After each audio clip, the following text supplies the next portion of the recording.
All right, welcome back to Riding Shotgun with Tupper, and Alphaba is running with us today. It's a gray morning, Tuesday, October 15th, and as you'll see here in a little bit, our corn has been harvested. Our beans are still in the field. I would expect our farmer Rick to be out here any time to get going on beans. A lot of beans coming out of the fields all over the place here. Everything's ready. It's just he's got other fields too, so he's got to work his way around. I would just say that today's episode of Riding Shotgun with Tupper is dedicated to Illinois' new assistant basketball coach, Stephen Gentry, who has inspired me to climb back in the truck and get going. I was over at Media Day on Friday, and I went over to introduce myself to Stephen. I had been at a press conference when he was first sort of introduced to everybody, but didn't get any one-on-one time with him. And Brad Underwood's coming over to do my radio show this Thursday here in Decatur at the Decatur Conference Center and Hotel for 2 hours in front of a crowd of a couple 300 people, whatever. And Brad always brings someone with him. I don't know who he will bring, but I thought sometimes the new assistant, it's sort of a rite of passage that they come to this. And I thought, well, it might be Stephen. I should at least go over there and say hi. And I went over, and of course Stephen comes to Illinois from Gonzaga. And, he played at Gonzaga, and he coached for Brad at Stephen F. Austin and at Oklahoma State, and was hired by Brad when Brad first arrived in Champaign. But Stephen was only here for a few weeks before he had an offer from Mark Few to go back to his alma mater, and that was too tempting to pass up. So I certainly did not get to know him then, but when I went up and introduced myself and I said, "Hi, I'm Mark Tupper," he said, "Oh, Riding Shotgun." And I was like flabbergasted because I don't think I had done one since he was hired here. And he said, "No, I watched it all the time at Gonzaga." And I'm like, and it really kind of points out what Brad and others have said about Stephen. And what Stephen would tell you about himself, I believe. He is a basketball junkie. If it's something to do with basketball and he could learn anything, and I'm not saying I could teach him anything, but he might just learn what people are talking about regarding the Illinois program. And he was obviously retained an interest in Brad and what was going on here. And if you think about it, last year they played each other, Illinois and Gonzaga, and Stephen was involved in scouting that game on behalf of the Zags. So this is a guy that leaves no stone unturned. A very, very bright guy. He coached for Pat Riley over on Pat Riley's expansive staff with the Miami Heat, and over there this is something Brad told me, Pat Riley would ask for suggestions or ideas, and Stephen is all about ideas. He's never short of them. But if you offered one to Pat Riley, he would expect you to document it. He would ask you, "What about this? How do you know this? Where do you get this? How do you know?" And so Stephen either did this naturally or learned to have all his ducks in a row. And Brad is doing the same thing with Stephen. He said basically every day he's got an idea, a suggestion. He said, "I may not do all of them, but I will do some of them," and they're all pause for thought. And so I enjoyed my brief visit with Stephen the other day, and he kind of encouraged me to get back in the truck and go for a drive and talk, and so here we are. And Friday was an awesome day. I'm retired theoretically, mostly, and it was like old times. We had Media Day at 9 in the morning. Nancy Fay speaking on behalf of the Illinois women, Brad on behalf of the Illinois men at Bielefeld. Then we went over to Ubben, where I had an opportunity to visit with a lot of the Illinois basketball players individually. Every year at Media Day, you learn something that you didn't know about someone, and you learn things about players you've never met before. And I had never met Benjamin Bosmans-Verdonk, the kid from Belgium, who's been very limited because he's bouncing back from an injury, and I got to watch Alphaba so she doesn't get rolling in something out there, some dead animal or something like that. And anyhow, he was really interesting to talk to. I hope he is on the court quickly. I hope he can contribute, and I hope he'll have his moment or two in the sun as a freshman, who is going to be behind, obviously. But what a physical specimen this kid is. I mean, he absolutely looks the role. He's one of these kids that is a true freshman who looks like he's about 24 years old in terms of his physique. He's got one of these little waists and just shoots up into bigger upper half of his body. 6'8", I don't know what he is, 230 or I'm just guessing. But and they say he can play, and that's wonderful. I'm anxious to see him and wish him a lot of luck. It was fun talking to Kofi.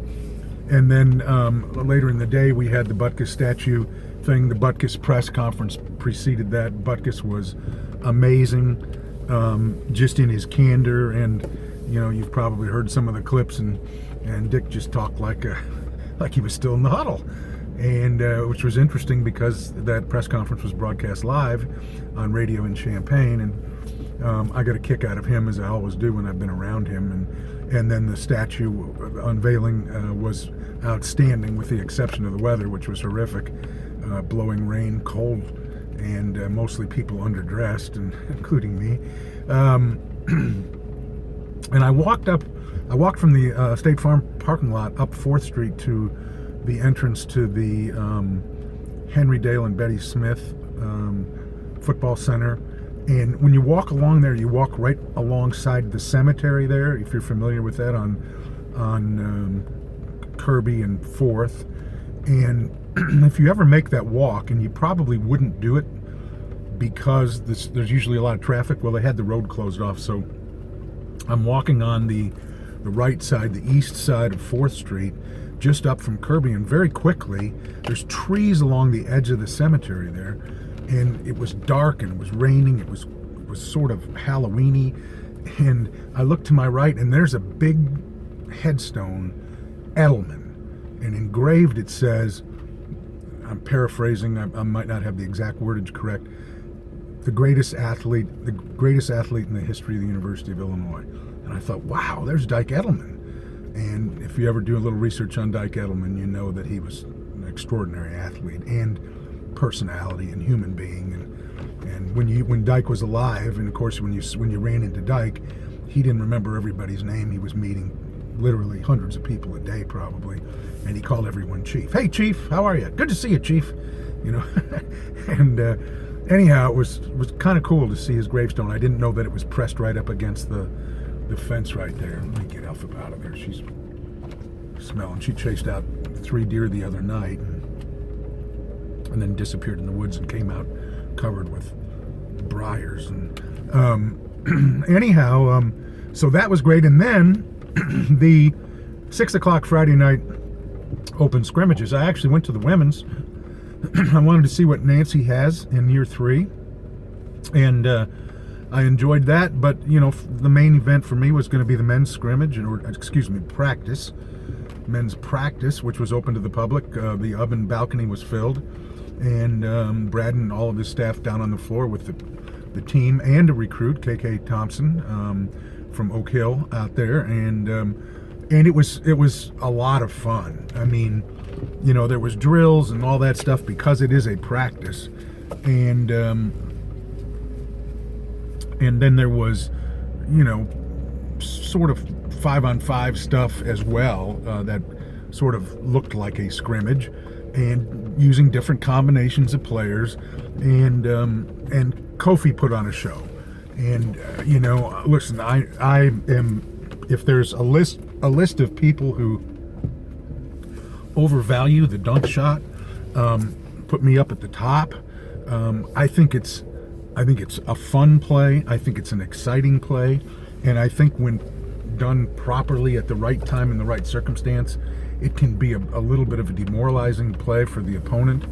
And the way this guy dunks the ball was a reminder of things we haven't seen at Illinois in a long time.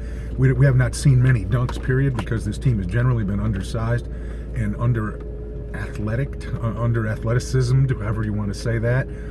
They're becoming more athletic. They're becoming longer. They're becoming bigger, and we haven't seen that power basketball, exclamation point stuff at Illinois for a while. And it was a thrill to get to see it. And the people up in the balcony were really having fun with it, because Kofi was throwing down left-handed, right-handed, two-handed, off of lobs, just power through guys, and it was a lot of fun, and I enjoyed every bit as much of that. I enjoyed the way he sprinted and hustled back on defense to get to the other end. And Brad's made a big deal out of the fact that look at this guy's size, and now look at the way he runs and moves, and I totally agree. And fun to watch him and Georgie on the floor together. That didn't happen until about 50 minutes in, and then I loved the little period when the lineup was Georgie, Kofi, and then their three guards, which was Io and Trent Frazier and Andres Feliz. Andres Feliz's jump shot looks really good. Brad said he's improved vastly, and that's what I saw the other night. All of that was fun stuff. Really liked what I saw from Alan Griffin. I think he has a chance to have a tremendous year. If I was disappointed in anything, I was probably a little disappointed in Tevian Jones, who, I don't know if my interpretation of this is right, but he looks like a guy that doesn't always get it.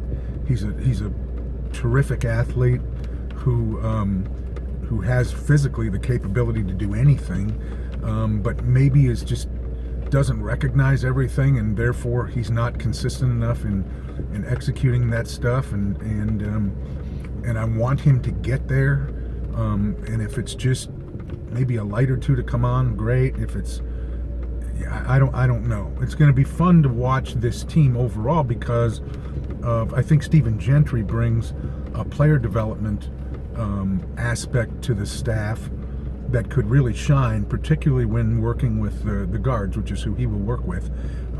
That won't involve Tevian. I think Tevian's working with Chin with those sort of wings, and then Orlando working with the bigs. But that was all interesting stuff, and it was also interesting to watch the two sit-out kids. Austin Hutcherson and Jacob Grandison. Austin, the Division III kid. Grandison, the kid from Holy Cross. The Division III kid, Hutcherson, looks like he can really shoot the ball. Now, both Stephen and Brad said they are working to speed up his shot. I can imagine that in Division III, you can take your time a little bit to get your shot off, and you're not going to have a 6'8" guy closing out on you in a hurry. But that will change at this level. The good news is, and this really, I knew this, but it didn't really hit me full force until the other day when I watched him out there and began to contemplate it. But this idea of having sit-outs can pay great benefits. I would hope Brad could cycle guys like that through, where you've always got somebody sitting out, because, we mentioned Bosmans Verdonk. Okay, here's a newcomer. He's been injured in the summer. He didn't get to play on the trip. He didn't get to really do anything this summer. Here we are, it's the middle of October, and he still hasn't done a lot except watch, and maybe he's a quick learner mentally and can jump right in. But there's a lot of benefit to being around a full year, and in this case, a year plus, for these two sit-out guys who practice against the Illinois players, who practice with them, play with them, learn from them, work with these coaches in development, work with Fletch in terms of strength and conditioning. And now next year, when they're ready to actually start their eligibility clock up again and let's go here for a couple more years, they've got a huge head start on it. It's not just starting from scratch. I've never entirely liked the grad transfer thing, because unless you get the perfect kid, you're asking them to learn too much, too fast, to really be effective. I thought Andres Feliz did an unbelievable job last year, making that adjustment from junior college. But he was better in the second half than he was in the first half as he sort of caught up with the learning. And these two guys should be able to hit the ground running next year and maybe make a difference. They're both about 6'5". One's thinner than the other, but it's going to be fun to see how they evolve and develop. Also, too, Jermaine Hamlin, the Lincoln kid, 6'10", a surprise late addition to the roster, at least in my mind, having been told that he was going to go to prep school and that he was, maybe would morph into maybe a Valley kid or something like that. I don't know, but I don't know what he's going to become, and I'm going to have to remind myself, and I hope you'll remind yourself too, that this is a freshman who did not have the advantage of the summer. But this is a better looking kid than I thought. First of all, he's not as skinny, and I had seen him before. And in uniform now, his body has room to build out and to add some genuine strength. And he's fairly quick off his feet, and he certainly is going to help them as a practice player right now. But he's going to help himself too, because Brad has indicated he's going to play, and I can see that. One of the other worries I kind of had the other night is fouls. They sent the other team to the foul line too often last year. We know about Georgie's foul difficulties early. He got better, of course. Kofi's going to have a learning curve on that stuff too. Brad said they're going to try to get referees in more often and blow the whistle and really talk to them about fouls. Orlando Antigua stopped practice the other night because a foul was called on one of the bigs I think it was on an arm bar, and he wanted an explanation from the referee. How can they correctly defend this without getting a whistle? And there was a conversation, and Orlando, I don't know whether Orlando agreed with the explanation, but he accepted it and told his players, okay, did you hear that? And so they need to do more of that. They need to be able to play as hard as Brad wants them to play, consistently, and yet do it intelligently and without sending opponents on a parade to the free throw line. I don't know what to tell you about Illinois football. I don't know what to make of the game the other day, the Illinois-Michigan game. 28-0.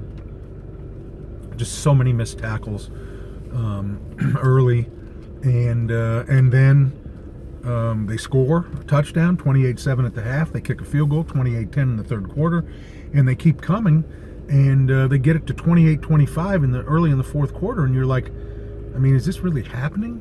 And then Michigan pulls away and wins 42-25. So, I can't deny that. I can't deny that they made this comeback. I can't deny that they looked a lot better doing so. I really give a lot of credit to Matt Robinson. I thought that kid showed a lot of gumption in just the way he led the team in his first career college football start against Michigan. Are you kidding me?